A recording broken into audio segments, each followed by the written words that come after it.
Welcome back to Anu KR vlogs. నేను మీ అనురాధ.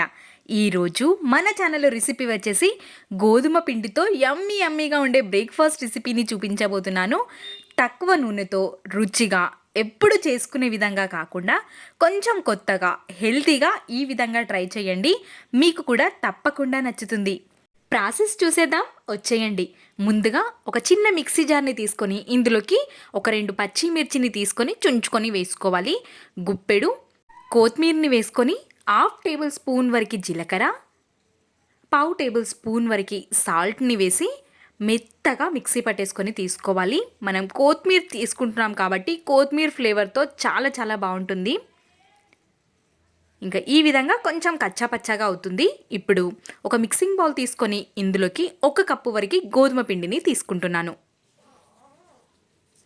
ఈ పిండిలోకి మనం మిక్సీ పట్టి పెట్టుకున్న పచ్చిమిర్చి, కొత్తిమీర పేస్ట్ని వేసి మొత్తం పిండికి పట్టే విధంగా ముందుగానే కలుపుకొని తీసుకోవాలి. తర్వాత కొద్దిగా వాటర్ని వేసుకుంటూ పిండిని కలుపుకోవాలి. కనీసం 2 నిమిషాల పాటైనా మర్దన చేసుకోవాలి పిండి. అప్పుడే సాఫ్ట్గా అవుతుంది. మరీ సాఫ్ట్గా కాకుండా ఈ విధంగా పిండిని కలిపేసుకొని తీసుకోవాలి. ఇప్పుడు పిండిని పక్కనుంచేసి ఒక చిన్న గిన్నెని తీసుకొని ఇందులోకి 1 కప్పు వరకు క్యారెట్ తురుము, 1 కప్పు వరకు ఆనియన్స్, రుచికి సరిపడేంత కారం, ఉప్పు, పసుపు, ధనియా పౌడర్, జీలకర్ర పౌడర్ని వేసి మసాలాలన్నీ ఆనియన్స్ క్యారెట్కి పట్టే విధంగా కలుపుకోవాలి. మనం ఆల్రెడీ కారం అనేది పిండిలో కూడా ఉంది కాబట్టి చూసుకొని లైట్గా యాడ్ చేసుకోవాలి. ఈ విధంగా కలిపేసుకొని పక్కనుంచేసి పిండి కూడా మంచిగా సెట్ అయిపోయింది. ఇప్పుడు ఇంక కొద్దిసేపటి వరకు పిండిని మర్దన చేసుకొని కొంత చపాతీలు చేయడానికి ఎంతైతే పిండి తీసుకుంటామో అంత పిండి ముద్దని తీసేసుకొని పొడి పిండి సహాయంతో చపాతీలాగా చేసుకోవాలి. మరీ మందంగా కాకుండా పల్చగా కాకుండా మీడియం సైజులో ఉండే విధంగా పొడిపిండి సహాయంతోనే ఎక్కడ అతుక్కోకుండా ఈ విధంగా చపాతీనైతే చేసుకొని తీసుకోవాలి.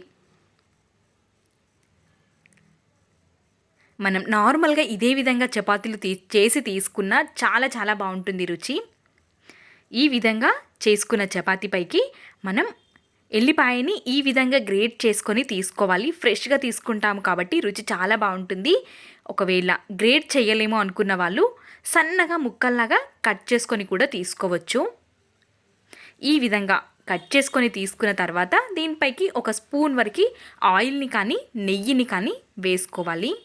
ఈ మొత్తం ఈ విధంగా స్ప్రెడ్ చేసేసుకొని మనం కలిపి పెట్టుకున్న స్టఫింగ్ని దీనిపైకి వేసుకోవాలి. మరీ కొద్దిగా కాకుండా నిండుగా వేసేసి 3-4 టేబుల్ స్పూన్ల వరకు ఈ స్టఫింగ్ని వేయాలి.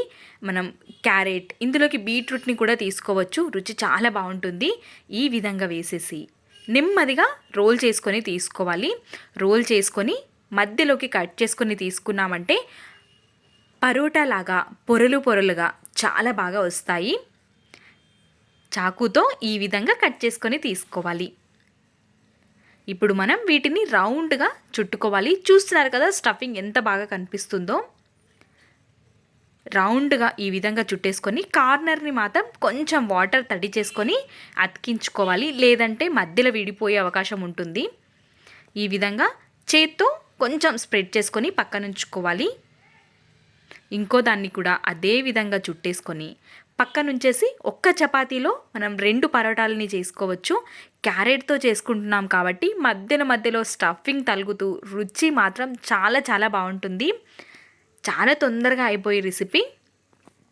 ఇంకా ఒక్కొక్క దాన్ని తీసుకొని ఈ విధంగా పొడిపిండి సహాయంతో మనం చేత్తో కానీ చేసుకోవచ్చు. లేదనుకుంటే చపాతీ కర్రతోనే నెమ్మదిగా చేసుకొని తీసుకోవాలి. మనం గట్టిగా నొక్కామంటే పొరలు రాకుండా అది మొత్తం చపాతీలాగానే అతుక్కపోతుంది. కాబట్టి ఈ విధంగా తీసేసుకొని ఇంకా కాల్చుకోవడమే. ఇంకో దాన్ని కూడా ఇదే విధంగా చేసేసుకొని రెడీగా పక్కనుంచేసి ఒకేసారి అన్నింటినీ కాల్చుకోవచ్చు.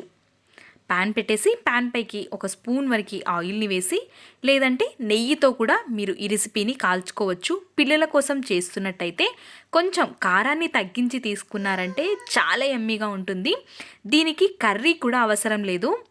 స్నాక్గా కానీ బ్రేక్ఫాస్ట్గా కానీ డిన్నర్గా కానీ తక్కువ టైం ఉన్నప్పుడు ఈ విధంగా ప్రిపేర్ చేయండి. దీంతో పాటు కర్రీ కానీ, రైతా కానీ, చట్నీ కానీ అవసరం లేకుండా 1కి 2 లాగిస్తారు. అంత రుచిగా ఉంటాయి. మరి చూస్తున్నారు కదా ఎంత యమ్మీగా కనిపిస్తున్నాయో. ఇంకెందుకు ఆలస్యం, మీరు కూడా ప్రిపేర్ చేసుకోండి. ఇలాంటి మరెన్నో రెసిపీస్ మన ఛానల్లో ఉన్నాయి. మన ఛానల్ని ఒక్కసారి విజిట్ చేయండి. అను కేఆర్ బ్లాగ్స్ ఛానల్కి వెళ్ళి అన్ని రెసిపీస్ని చూసేయచ్చు. ఇలాంటి మరెన్నో రెసిపీస్, జొన్న పిండితో చేసిన రెసిపీస్కి అయితే మంచి మంచి కాంప్లిమెంట్స్ ఉన్నాయి మన ఛానల్లో. కావాలి అనుకున్న వాళ్ళు చూసేయండి. హెల్త్కి హెల్త్, రుచికి రుచి. తప్పకుండా ట్రై చేయండి.